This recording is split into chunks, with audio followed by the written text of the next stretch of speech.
পৰমজাদাৰ মহাবীৰ লাচিত বৰফুকনৰ 400তম জন্ম জয়ন্তী উপলক্ষে উদযাপন কৰা আকস্মিক বক্তৃতাৰ সঞ্চালক প্ৰধান মহোদয়, আজিৰ এই আকস্মিক বক্তৃতাত মোৰ ভাগত পৰিছে লাচিত বৰফুকন।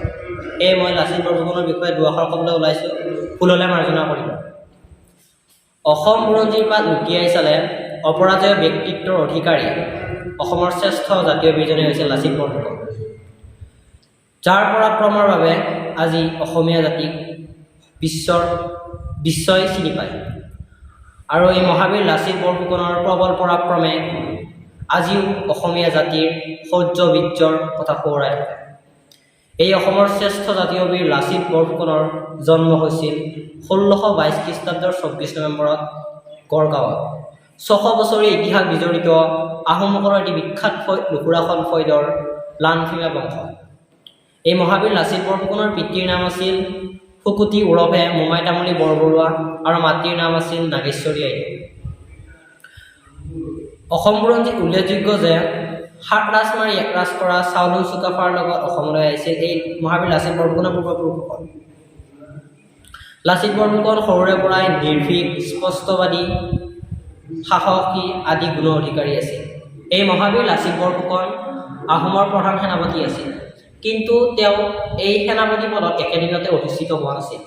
প্ৰথমে তেওঁ হাচতি ধৰা ফুকন, তাৰপাছত ঘোঁৰা বৰুৱা, তাৰপাছত দুলীয়া বৰুৱা, তাৰপাছত শিমলুগুৰীয়া ফুকন আদি এনেকৈ বহুতো পদত অধিষ্ঠিত হৈ শেষত তেওঁ বৰসেনাপতি পদত অধিষ্ঠিত হ'বলৈ সক্ষম হয়। তেখেতে ঘোঁৰা বৰুৱা পদত অধিষ্ঠিত হৈ থকাৰ সময়ত অতিকৈ দুৰ্দান্ত ঘোঁৰাক বশ কৰি সকলোকে আশ্চৰ্যচকিত কৰিছিল।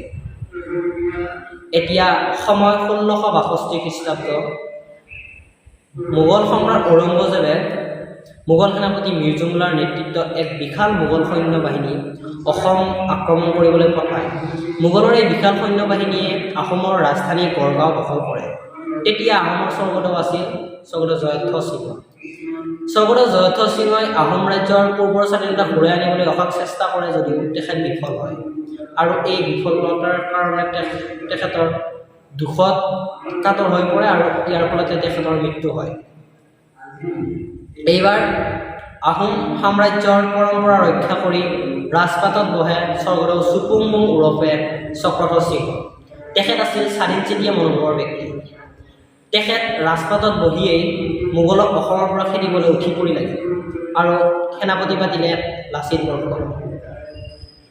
লাচিত বৰফুকন সেনাপতি পদত অধিষ্ঠিত হৈয়ে আহোম ৰাজ্যৰ সকলো সৈন্য বাহিনীকে একগোট কৰিবলৈ অহোপুৰুষাৰ্থ কৰিলে।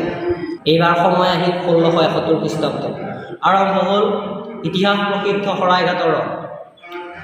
মোগল সম্ৰাট ঔৰংগজেবে অম্বৰৰ ৰাজা ৰামসিংহক মোগলৰ প্ৰধান সেনাপতি পাতি তেওঁৰ অধীনত 18,000 অশ্বাৰোহী, 30,000 পদাতিক আৰু 15,000 কাঁড়ী পাইকেৰে এক বিশাল মোগল সৈন্য বাহিনী অসম আক্ৰমণ কৰাৰ অৰ্থে অসমলৈ প্ৰেৰণ কৰিলে।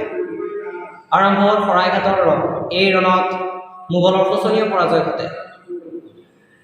এই যুদ্ধত মোগলৰ শোচনীয় পৰাজয়ে আহোমসকলৰ যশ মান সকলো ঘূৰাই আনে, আৰু এই যুদ্ধৰ শেষ হোৱাৰ কিছুদিন পিছতেই লাচিত বৰফুকনৰ মৃত্যু হয়। তেখেতৰ এই মৃত্যুৱে শৰাইঘাটৰ ৰণৰ বিজয়ৰ আনন্দত শোকৰ ছাঁ পেলায়। মহাবীৰ লাচিত বৰফুকনে নিজৰ মাতৃভূমিক ইমানেই ভাল পাইছিল যে শৰাইঘাটৰ যুদ্ধৰ সময়ত কামত গাফিলতি কৰাৰ বাবে তেখেতৰ নিজৰ মোমায়েকক শিৰচ্ছেদ কৰি দেশতকৈ মোমাই ডাঙৰ নহয়, এই বাণীৰে চিৰদিন জিলিকি থাকিল। এইজন মহাবীৰ লাচিত বৰফুকন অসমীয়া জাতি যেতিয়ালৈকে জীয়াই আছে তেওঁ অসমীয়া জাতিৰ লগতে সদায় জীয়াই থাকিব।